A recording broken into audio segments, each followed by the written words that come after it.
এই দেশে সরকারি দলের যেমন সমাবেশ করার অধিকার আছে, বিরোধী দলের এই একই ধরনের সমাবেশ করার অধিকার আছে। এবং সেই অধিকারের জায়গা থেকেই জুলাই মাসকে কেন্দ্র করে জাতীয় নাগরিক পার্টি এনসিপি আমরা সারা দেশব্যাপী জুলাই পদযাত্রার কর্মসূচি ঘোষণা করেছি। গতকাল আমাদের উদ্বোধনী সেশন ছিল। গতকাল রাতের বেলা আমাদের মাননীয় বিরোধী দলীয় চিফ হুইপ জনাব নাহিদ ইসলাম এমপি, আমি সহ আমাদের কেন্দ্রীয় নেতৃবৃন্দ আমরা সাভারে গিয়েছিলাম, একটা সমাবেশে উপস্থিত হয়েছিলাম। অত্যন্ত দুর্ভাগ্যের বিষয়ে আমরা স্টেজে ওঠার আগেই সেখানে বিদ্যুতের লাইন কেটে দেওয়া হয়, সেখানে বিদ্যুৎ আর থাকে না। আমরা বিদ্যুতের জন্য যোগাযোগ করেছিলাম, কিন্তু কোনোভাবেই যোগাযোগ করে আমরা সমর্থ হয়ে উঠতে পারি নাই। এবং সেখানে যখন বক্তব্য চলছিল, হঠাৎই সেই সমাবেশে যারা শ্রোতারা আছেন তাদের মাঝখানে সেখানে একটা বিস্ফোরণ ঘটানো হয়, ভয়াবহ বিস্ফোরণ। এবং সেই বিস্ফোরণে অনেকেই হতাহত হন, রক্তাক্ত হন, সেখানে রক্ত ছড়িয়ে পড়ে এবং তারপরে সেখানে ধোঁয়া উঠে যায় এবং আমাদের ওখানে যারা শ্রোতারা ছিলেন তারা ছত্রভঙ্গ হয়ে পড়েন। আমরা সমাবেশ সংক্ষিপ্ত করে আমরা থানায় গিয়েছিলাম। মাননীয় স্পিকার, আমরা যখন বিরোধী দলে আমরা যারা আছি, এই সমাবেশ করার অধিকার সংবিধান আমাদেরকে দিয়েছে, এটা গণতান্ত্রিক অধিকার। সেই সমাবেশের সময়টাতে কেন বিদ্যুৎ থাকবে না, বিদ্যুৎ কেন নিয়ে যাওয়া হলো, সেই বিষয়টাতে আমরা সরকারি দলের কাছে আমরা একটা জবাব দিতে চাই মাননীয় স্পিকার। পাশাপাশি আমরা যখনই জুলাইকে নিয়ে কোনো প্রসঙ্গ নিয়ে আসি, জুলাইকে নিয়ে যখনই আমরা কোনো আন্দোলন সংগ্রাম বা কোনো প্রোগ্রামের কর্মসূচি আমরা ঘোষণা করি, সেই সময়টাতেই নানাভাবে আমাদেরকে বাধাগ্রস্ত করার চেষ্টা করা হয়। যারা জুলাইয়ের পতিত শক্তি আছে তারা নানাভাবে আমাদেরকে বাধাগ্রস্ত করে। এর আগেও আমাদের অফিসের সামনেও ককটেল বিস্ফোরণ ঘটানো হয়েছিল।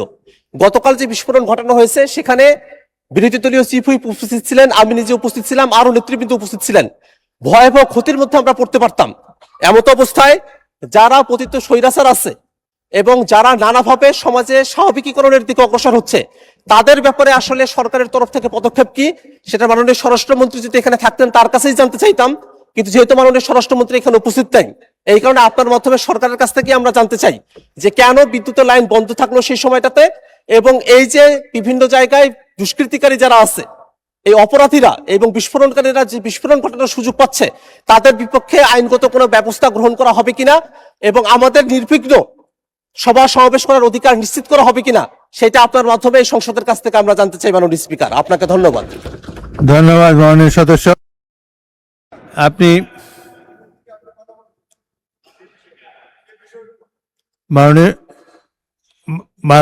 মাননীয় সদস্য আক্তার হোসেন, আপনি এই ব্যাপারে একটা নোটিশ দেবেন। আর এখানে কোনো বিতর্কের অবকলন করার প্রয়োজন নাই।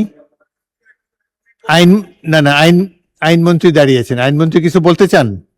এটা তো স্বরাষ্ট্রমন্ত্রীর বিষয়, উনি দেশে নাই। আইনমন্ত্রী বলতে চান? আচ্ছা বলুন। স্বরাষ্ট্রমন্ত্রী নাই, আপনি কিভাবে বলবেন? আইন তো ভালোই আছে। মাননীয় স্পিকার, আপনাকে ধন্যবাদ।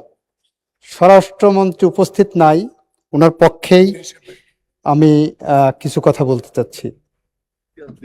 মাননীয় স্পিকার, আমাদের মাননীয় সংসদ সদস্য আক্তার হোসেন যে বিষয়টার অবতারণা করেছেন, নিশ্চিতভাবেই সেটা অত্যন্ত গুরুত্ব সহকারে আমরা দেখছি।